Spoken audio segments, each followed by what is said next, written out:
وقت بھی تیزی سے چلا جاتا ہے. دوسرا فرمایا هل أدلكم على أشرف الناس، کیا میں تمہیں بتاؤں کہ سب سے بڑا چور کون ہے؟ آپ سمجھیں کہ پتہ نہیں شاید کوئی ڈاکے مارنے والا، یہ امیروں کے گھر سے مال لوٹنے والا، یہ بڑے بڑے لوگوں کے چوریاں کرنے والا. فرمایا بتاؤ کہ سب سے بڑا چور کون ہے؟ جی یا رسول اللہ ذرا بتائیے. فرمایا سب سے بڑا چور وہ ہے جو نماز میں چوری کرے. اللہ اکبر. سب سے بڑا چور وہ ہے جو نماز میں چوری کرے. سجدے میں سر رکھتا ہے سبحان ربی العالی و بحمدہ، یہ بھی سکون سے نہیں کہتا، ابھی اعلیٰ نہیں کہتا، سر اٹھاتے اٹھاتے اعلیٰ کہتا ہے. فرمایا یہ نماز کے ارکان میں چوری کرتا ہے. جب آ گیا ہے مصلی عبادت پہ تو کم از کم سکون کے ساتھ تو مالک کی تعریف کر لے. جی تھوڑے سے وقت کے لیے آیا ہے، ذرا سکون سے سجدہ دے، سکون سے رکوع، سکون سے ذکر خدا ادا کر. اور فرمایا ایسا شخص ہے نماز میں چوری کرتا ہے جیسے میلے کپڑوں کو لپیٹا جاتا ہے جلدی جلدی، ایسے نماز کو کلوز کر لیتا ہے. نماز کے ارکان میں چوری کرتا ہے. پورا نفس ادا نہیں کرتا، سر اٹھا لیتا ہے. پورا نفس ابھی ادا ہوتا نہیں سامنے اللہ، اٹھتے اٹھتے پورا کرتا ہے. سکون سے پروردگار کی عبادت کریں. 3 مرتبہ سبحان ربی العظیم سبحان ربی الاعلیٰ کہنا مستحب ہے. نہ کہیں 3 مرتبہ، 1 مرتبہ کہیں لیکن سکون کے ساتھ کریں. ایک صحابی نے پیغمبر کے سامنے نماز ادا کی، اسی طرح بڑے جلدی جلدی سر اٹھا لیا، رکھ دیا سامنے، جلدی جلدی. پیغمبر اسلام نے صحابہ کو دیکھا اور فرمایا یہ شخص جو ایسے نماز ادا کر رہا ہے، اگر لو باتا ہارا وصلاتہ ہذہ، اگر یہ اسی حال میں مر جائے کہ اس کی نماز ایسے ہے، فرمایا یہ میرے دین پر نہیں مرے گا. لباتا علی غیر دینی، یہ میرے غیر کے دین پر مرے گا جو ایسی نمازیں ادا کرتا ہے. کیا میں تمہیں بتاؤں سب سے بڑا سست کون ہے؟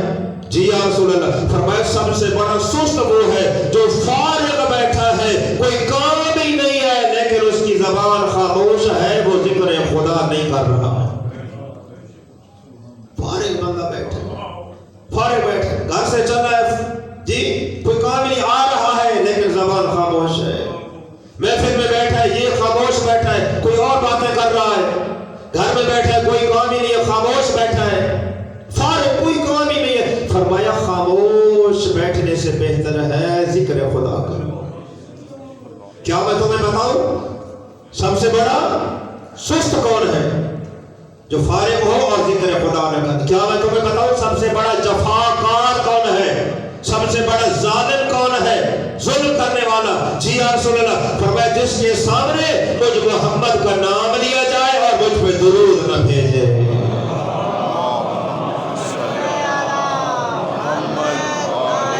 پانچواں یا رسول اللہ بیان فرمائیے. فرمایا پانچواں هل ادلکم علی عاجز الناس، کیا میں تمہیں بتاؤں کہ سب سے بڑا عاجز بندہ کون ہے؟ فرمایا کہا جی یا رسول اللہ ذرا بتائیے عاجز بندہ کون ہے؟ فرمایا جسے دعا کی توفیق نہ ہو سکے، جو اللہ کی بارگاہ میں ہاتھ اٹھا کے دعا نہ کرے، سب سے بڑا عاجز ہے. وہ کریم کہتا ہے ادعونی استجب لکم، مانگنا تیرا کام ہے، قبول کرنا میرا کام ہے. نماز پڑھے اور نماز کے بعد دعا نہ مانگے، فرمایا اس کی نماز اس کے منہ پہ ماری جاتی ہے. اور اللہ فرماتا ہے ملائکہ اسے کہہ دو یہ میرا محتاج نہیں بننا چاہتا، مجھے تمہاری نمازوں کی ضرورت نہیں ہے. اگر تو میرا محتاج نہیں ہے تو میں بھی تیری نمازوں کا محتاج نہیں ہوں. خداوند عالم ہمیں عمل کی توفیق عطا فرمائے. بسم اللہ الرحمن الرحیم. والعصر ان الانسان لفی خسر الا الذین آمنوا وعملوا الصالحات وتواصوا بالحق